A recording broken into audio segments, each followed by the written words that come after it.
Peter Pan Chapter 4, The Island Comes True. Oh, there's a picture. Okay. Neverland buzzed to life upon Peter's arrival. By that evening, the Lost Boys came out to look for Peter. The pirates came out to look for the Lost Boys.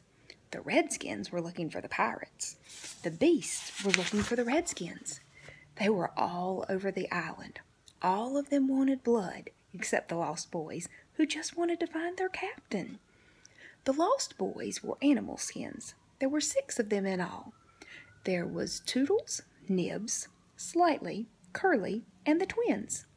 Just as the Lost Boys disappeared, the pirates filled their place. Here's the Lost Boys. And here are the pirates.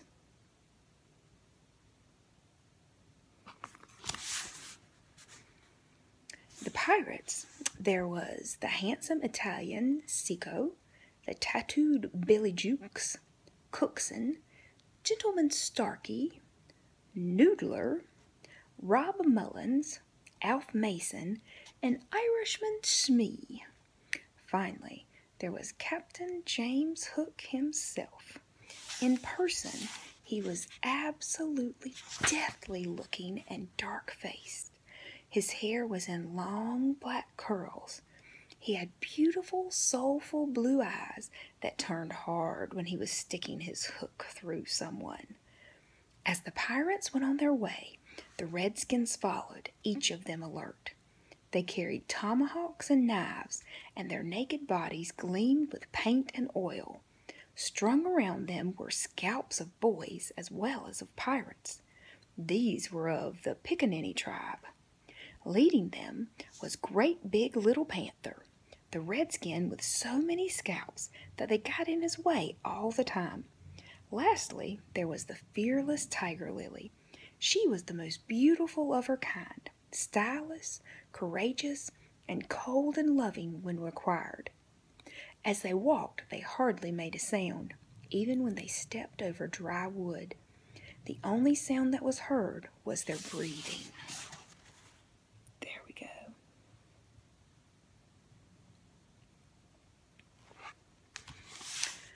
Once the Redskins disappeared, the beasts came out of hiding. Lions, tigers, bears, and every kind of beast. Mostly the man-eaters. Their tongues were hanging out. They were hungry tonight. After they passed came the last figure of all, a gigantic, hungry-looking crocodile. The Lost Boys came close to their underground home. I do wish Peter would come back, they said nervously, even though in height and breadth they were all larger than their captain. Just then, Nibs rushed breathlessly into their midst, pursued by a pack of wolves. See, the wolves are chasing him. The boys quickly gathered around him and made dreadful faces, scaring the wolves away. Suddenly, they heard a sound and they all scampered back into their hideout. It was the pirates. Captain Hook told his men to spread out. As they walked in different directions, Hook told Smee how much he wanted Peter. That boy cut off my arm and fed it to the crocodile. He will pay dearly for it.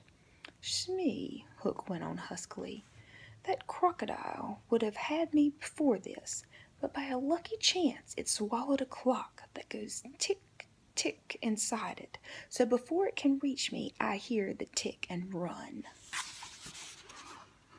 There's the crocodile. He laughed, but in a hollow way. Someday, said Smee, the clock will run down, and then he'll get you. Hook wetted his dry lips. Yeah, he said, that's the fear that haunts me. Just then, they noticed a rather large mushroom on the ground. When they pulled it out with some effort, they saw that it blocked an opening from which a lot of smoke was coming out. The pirates looked at each other. A chimney, they both exclaimed. It was indeed a chimney, one that belonged to the underground home of the Lost Boys and Peter Pan. The boys always blocked it with the mushroom whenever the enemies were nearby. Along with smoke, their voices were heard, loud and clear, for they had no fear while in their underground hideout. The pirates listened for a while, and then replaced the mushroom, noticing some holes on 7 trees. "Did you hear them say Peter Pan's come home?" Smee whispered excitedly. Just then the captain heard a tick, tick in the distance. The sound became crystal clear as it came closer. "The crocodile!" Hook cried, and bolted, hurriedly followed by Smee. The lost boys came out of hiding, and at that moment looked up in the sky. "A great white bird! It's flying this way!" cried Nibs. "What kind of bird?" asked the other boys. "I don't know," Nibs said, awestruck, "but it looks so weary, and as it flies it moans, 'Poor Wendy!'" "Poor Wendy? I remember," said Slightly instantly. "Those are birds called Wendies." "See, it comes!" cried Curly, pointing to Wendy in the skies. Just then Tinker Bell appeared before them and told them that Peter wanted them to shoot Wendy. Not used to disobeying Peter, Toodles quickly fitted an arrow to his bow. "Out of the way, Tink!" he shouted, and then he fired, and Wendy fluttered to the ground with an arrow in her breast. Oh dear, what's going to happen to Wendy?